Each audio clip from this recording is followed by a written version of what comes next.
मला वाटतं 10-15 वर्षातून आपली पहिली भेट, म्हणजे 32 वर्षापूर्वी मी इथं आलो होतो.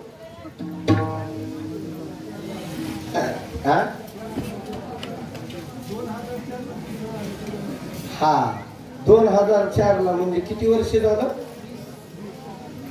दुकानदाराच्या वर्ष श्राद्धाला मी कीर्तनला आलतो, बरोबर आहे. पागिरे ही भजने होती, ताळकरी होते. माझा मी परिचय फोटो बघितला, ते ताळकरी होते.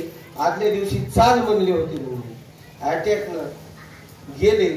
त्यांना भावपूर्ण श्रद्धांजली.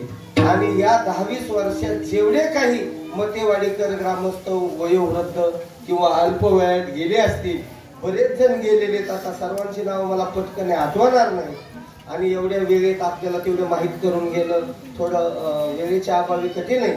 म्हणून सर्वांना आपल्या वारकरी संप्रदायाच्या दृष्टीनं, हनुमान महाराजांच्या वतीनं आणि या सर्व सांप्रदायिकाच्या वतीनं त्यांना भावपूर्ण श्रद्धांजली.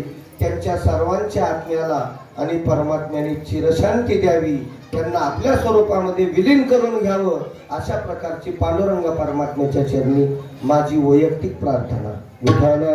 विषय नाही, परंतु मी बोलू शकतो, कारण मी डिरिंग माणूस आहे, तुम्हाला काही सांगायची गरज नाही. लहानपणापासून अख्ख्या महाराष्ट्राचं वारकरी संप्रदायाचं पाणी पिलेलं, उगलून पिलेलं. त्याच्यामुळं आता मुख्यमंत्री एकनाथ शिंदे येऊ द्या इथं, मी बोलायला अजिबात कोणाला भेट नाही. मी फक्त भेटतो गुरुला, म्हणजे हनुमान महाराजांना, बाकी कोणालाच भेट नाही. तुम्ही कसलाही माणूस, किती धनवान, मी जरा नगाडच बोलाय, तुम्हाला माहितीच आहे.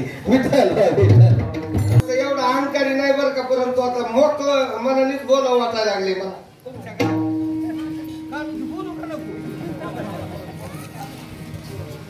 बोलायला तर बोलू ना, तुम्ही पैसे देऊन बोलू, आणि बोलायला बोलून नाही बोलायचं म्हणलं मग आमच्या आकलीचं दिवाला नाही करणार. असो, काय चाललंय आपलं? अहंकाराचा वारा न लागो राजसा. मी म्हटलं ना, कुंकडे गेलं तरी टपकुने अभंगावर येतो, अभंग सोडित नाही. हा, तुम्ही लक्षात ठेवा. जास्त वेळ मी तुम्हाला त्रास देत नाही. आपलं 9:15 ला सुरू झालं, तुमचं काल करायचं, बरोबर आहे. लागू देऊ नको, अशा प्रकारची प्रार्थना, विनंती. पांडुरंगाला नामदेवराय स्वयं करतात, स्वतः करतात. माझी या विष्णुदाचा भाविकाची, आणि शेवटच्या चरणात म्हणतात, नामा म्हणते असावे कल्याण. नामदेव महाराज म्हणतात, हे देवा, त्यांचे नामा म्हणते असावे कल्याण. ह्या नामधारकाचं सदैव कल्याण असो. आणि ज्या मुखी निदान पांडुरंगे, ज्यांच्या मुखाला रात्रंदिवस पांडुरंग नावाचा ठेवा. निदान म्हणजे ठेवा, पांडुरंग नावाचा ठेवा म्हणजे ठेवा. निधान म्हणजे धन, परमार्थ रूपी धन, नामस्मरण रूपी धन, ज्यांच्या मुखाला विंदालाय. आणि ज्या मुखी निधान पांडुरंगे, अशा वारकऱ्याला महाराज म्हणतात, कल्प आयुष्य फलतया कुला हरिया.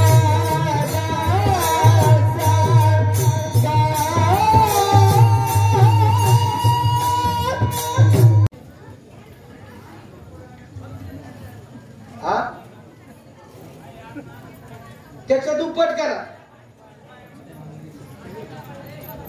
सांगा ना पटकन. माझं गणित जरा कच्च आहे, मला गणितातलं काही कळत नाही, तसं पाकिटातलं कळत नाही.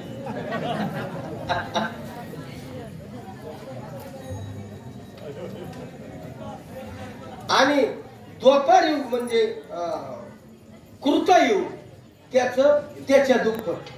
ते गणित लावून मला सकाळी सांगा. कृतयुग, त्रेतायुग, द्वापारयुग आणि कलियुग. त्यावेळेला एक चौकडी होती, चौकडी. त्यावेळेला चौकडी होती. मग आपण म्हणतो ना, 14 चौकड्या राज्य तुला पचेना. हे पण असं सगळ्याच. जेवायला बसलो, अरे रावणा राज्य गंभीर केले. मी म्हणतो, तुझ्या काय बापाचे गेले. कल्पापर्यंत तोपर्यंत माझ्या हरीच्या दासाला आयुष्य लाभावा ही मागणी नामदेवरायाची. आता हे 4,32,000 हे संपला कलियुगाचं. ह्याच्या दुप्पट सगळ्या युगाचं आयुष्य. आता मला थोडं जलद पुढे चालायचे म्हणून समजून घ्या. आणि इतके युग 4 एकदा जर गेले सगळे तर एक चौकडी होते. अशा 14 चौकड्या राज्य रावणाला आयुष्य होतं. 14 चौकड्या म्हणजे असे 14 वेळेला हे सगळे युग 4 युग गेलं. तितकं आयुष्य मला पाहिजे होत. मला पाहिजे होत पण तुम्हाला काही नको होतं का? हे सगळं हे 14 चौकड्या राज्य कुणाला होतं? रावणाला होतं. म्हणून पुराणामध्ये अध्यात्मामध्ये रावणा एवढा माणूस सर्वच बाजूनी मोठा प्रथम निर्माण झाल्यापासून आतापर्यंत झालाच नाही. म्हणून प्रत्येक वक्त त्याचं उदाहरण अध्यात्मामध्ये घेतल्याशिवाय आणि अध्यात्माचं व्याख्यान पूर्णच होत नाही. रावणा एवढा माणूसच झाला नाही. आता त्याची संपत्ती हे तुम्ही नेहमी कीर्तनात ऐकला. मी त्याची दुरुक्ती करत नाही. कशी झकमारी करायची? सगळ्या क्षेत्राला लोक कारणीभूत आहे. समाजच कारणीभूत आहे. अभंग सोडून शिवल्या बावल्या सांगायची सवय कीर्तन करायला कुणी लावली? लोकांनी. मला सुद्धा म्हणते. आता मी थोड्या सगळ्याच अंगाने बोलणारा माणूस हे सर्वांना माहिती. महाराज आज असं फाकड्या कीर्तन झालं पाहिजे. मग आमच्याकडे सगळ्यात माल असतो. शेवट जमलं तर सुरू करेन मी देव थोडा. मग नुसत्या गोष्टी ऐकून लोकांचं कसं बरं होईल? जर काही अध्यात्म चिंतन जर परमार्थावर जेणेकरून मूर्ती ठसावी अंतरी श्री हरीची ऐशी कीर्तन मर्यादा आहे संतांच्या घरची. असं जर कीर्तन ऐकलं तरच आपल्या अंतकरणात काहीतरी थोडाफार बदल होईल. त्याचं सात्विक अंतकरण होईल. त्याचं निवर्ज अंतकरण नाही, निर्लज्ज अंतकरण नाही. त्याला जे कुणाची मय संशय निश्चय सिंहोय हरी रूप एका जनार्दनी संशय सांडूनी दृढ धरी मनी ज्ञानेश्वरी. सडकीने येत होता. सडकेच्या कडेला लोकांपर्यंतला लोक जातात. आणखी काय संडास बाथरूम सगळ्या खेडेपाडीने आलेले नाहीत का? आले तुमच्या गावात. लोकांपर्यंतला जात. कडेने चालता त्याचा कशाने काय की पाय भरला भाऊ.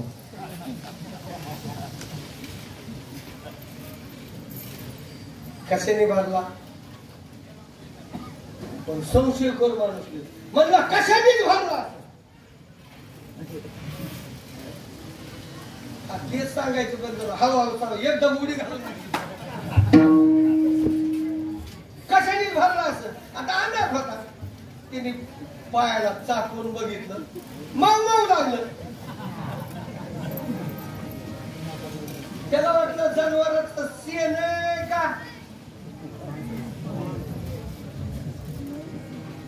त्याला संशय कोण माणूस संशय मिटणार त्याचा. चाकून बघितलं मग लागलं. तरी त्याला काय अंदाज पक्का लागा. 2-4 पावलं गेल्यावर पुन्हा त्यांनी तसाच हात नाकापाशी.